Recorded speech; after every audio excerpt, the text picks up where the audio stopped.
vamos a ver series de Fourier. Las series de Fourier y las series trigonométricas son una rama de las matemáticas que es muy importante por las aplicaciones que tiene y además son una de las ramas más antiguas del análisis matemático. Se presentan en el estudio de muchos fenómenos que involucran ecuaciones diferenciales, que son la mayoría, como las ecuaciones del calor, la de las ondas, y actualmente sirven para estudiar en estudio del sonido, la conducción del calor, ondas electromagnéticas, vibraciones mecánicas y sobre todo a ustedes les interesa procesamiento de señales y el análisis y compresión de imágenes. Por eso es muy importante que lo aprendan. Las series de potencia, las series, en especial las series en matemáticas, son muy importantes y muy útiles para varias aplicaciones. Ustedes ya vieron series de potencias. Las series de potencias sirven para desarrollar en una suma infinita varias funciones, pero muy especiales. Las series de Fourier que vamos a ver ahora son series de senos y cosenos que sirven para desarrollar prácticamente cualquier función periódica. Bueno, ¿de quién se le debe esto? A Joseph Fourier. Joseph Fourier fue un físico francés que vivió de 1768 a 1830 y él fue el primero que desarrolló la teoría de las series de Fourier, por eso llevan su nombre, aunque al principio funcionaba muy bien, pero les faltaba el rigor matemático. Entonces, él desarrolló las series a finales de 1700, pero publicó su obra más famosa, que es la de Teoría Analítica del Calor, hasta 1822. Después de él, varios otros matemáticos usaron su serie y le dieron todo el rigor matemático que ahora tenemos.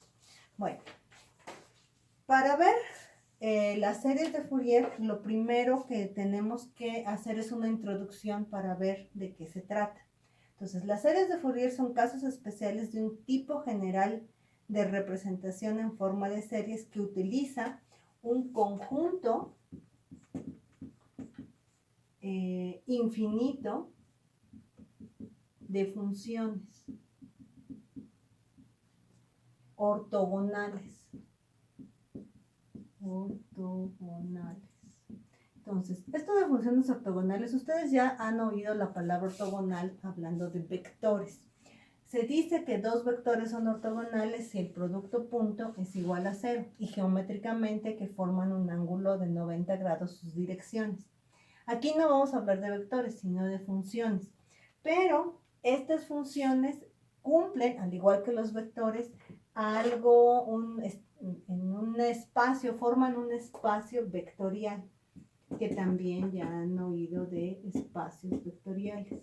Entonces, el espacio vectorial de funciones es el que vamos a utilizar. En todos los espacios vectoriales es lo que existe un producto interno, que por ejemplo, en el caso de vectores, que también su nombre lo dice, es un espacio vectorial, el producto interno es el producto punto entre vectores. En el caso de funciones ortogonales, el producto interno o producto escalar también se llama, se puede definir de varias maneras. Una de esas maneras es que si yo tengo dos funciones, f1 y f2, definidas en un cierto intervalo, por ejemplo, en el intervalo que va de A a B, entonces el producto interno se podría escribir de la siguiente manera.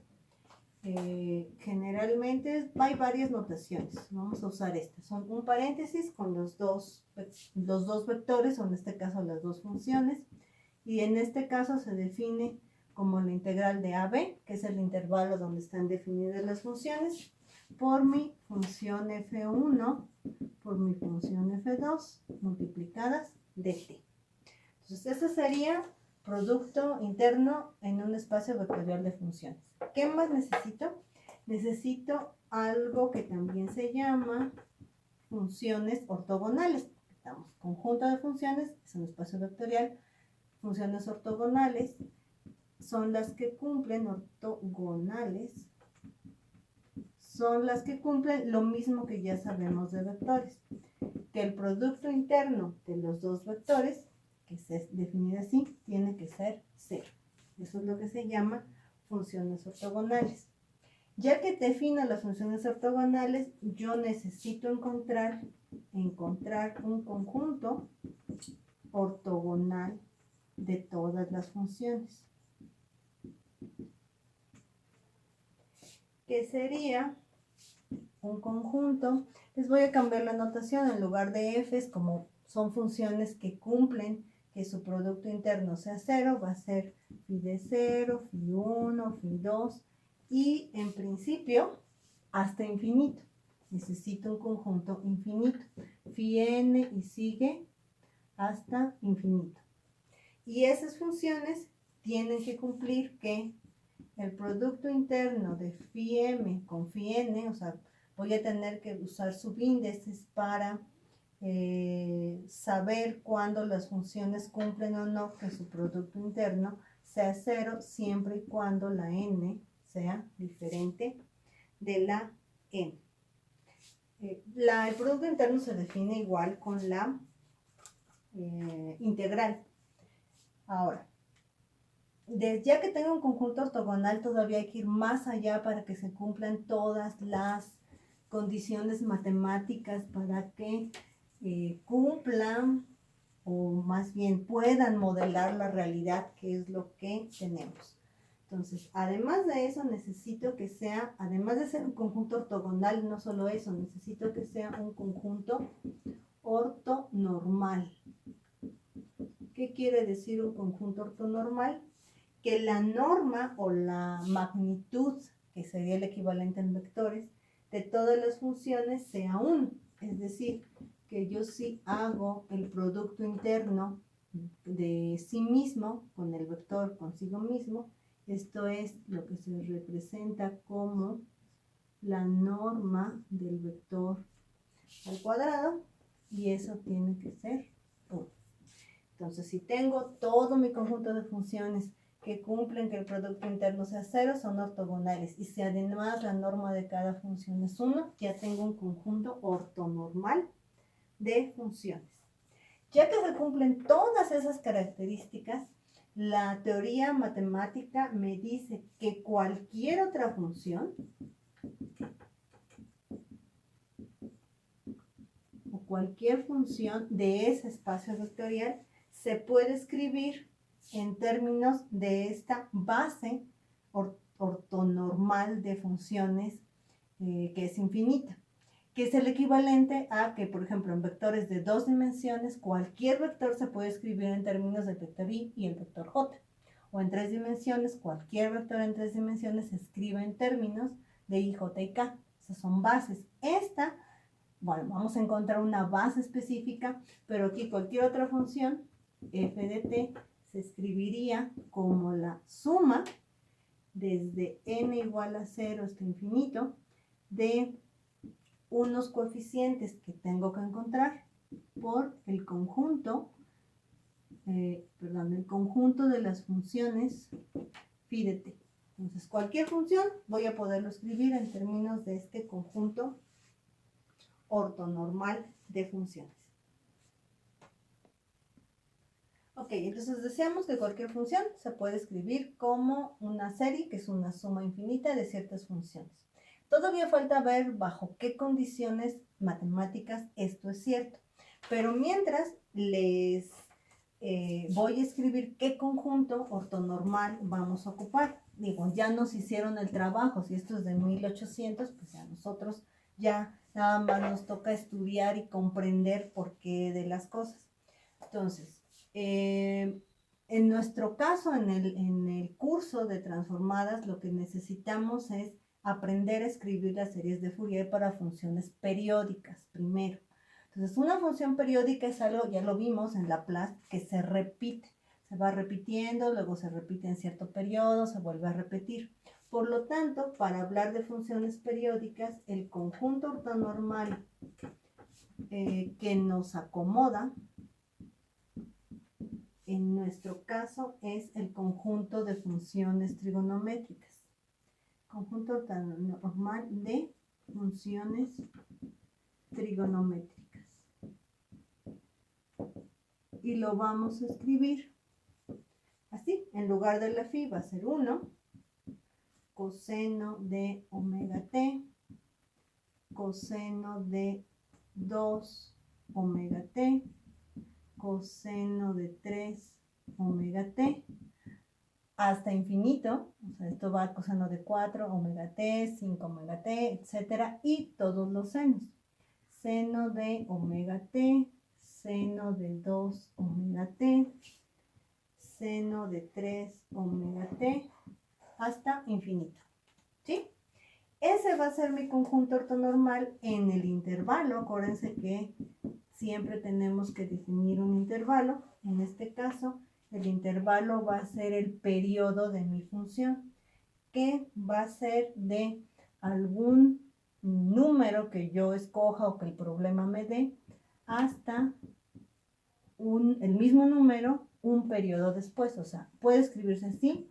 Puedo escribir de 0 al periodo, puedo escribir de menos la mitad del periodo al periodo. El chiste es que este conjunto está definido en el periodo que tiene la función periódica que quiero desarrollar en serie de Fourier.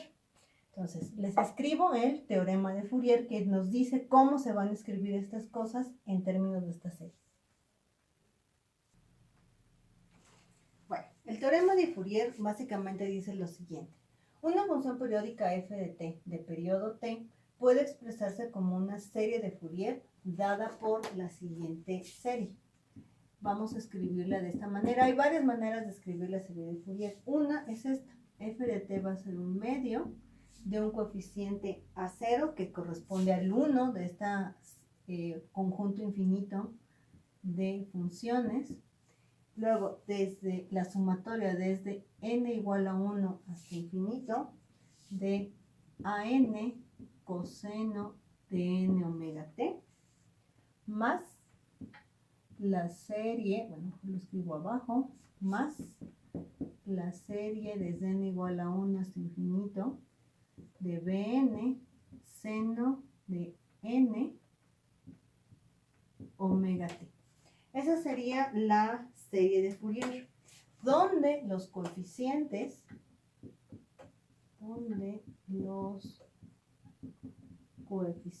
¿quiénes son los coeficientes? Pues el A0, el AN, el BN, que son los coeficientes de mis funciones, que eran cosenos, senos y el 1. Los coeficientes están dados por las fórmulas siguientes. Están dados por las fórmulas, A0 es igual a 2 entre t, la integral de d a d más t, que es lo que te digo, pueden empezar en cualquier número, pero tienen que recorrer un periodo completo, de f de t de t, este es el coeficiente A0, que es este A0. El 1 medio se va a ver después porque se escribe de esta manera, es para ahorrar algo después, ¿no? El AN va a ser 2 entre t de la integral de d hasta d más t de f de t coseno de n omega t de t, y el bn está dado por 2 entre t de la integral de d hasta d más t de f de t por el seno de n omega t de t.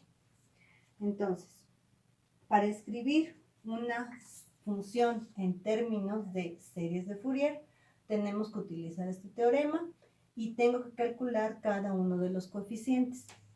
El cálculo de los coeficientes parece un poco tardado y a veces lo es, pero las funciones, hay ciertas funciones que nos hacen el trabajo más fácil. Por ejemplo, si tengo una función par o impar, uno de estos dos coeficientes se hace 0 y solo me queda el otro porque tiene que ver que el coseno es par y el seno es impar. Además, si yo escojo mis límites de cierta manera, pues también las integrales se pueden hacer más fáciles. Otra cosa, como nuestras aplicaciones de la serie de Fourier va a ser para ondas electromagnéticas y las ondas electromagnéticas de por sí están dadas por senos y cosenos, generalmente el periodo de muchas funciones prácticas es 2pi. Entonces eso también ahorra mucho trabajo. Algo que se me había olvidado decir, este omega es justamente algo que también ya han visto, que es la frecuencia angular. La frecuencia angular se define como 2pi entre el periodo. Entonces, si mi periodo es 2pi, mi frecuencia angular omega queda un 1 y todo se hace más fácil. Obviamente no todas las funciones son así, pero puede ahorrarnos trabajo. Bueno, aquí la vamos a dejar y en el siguiente video ya hacemos un ejemplo con todos estos elementos.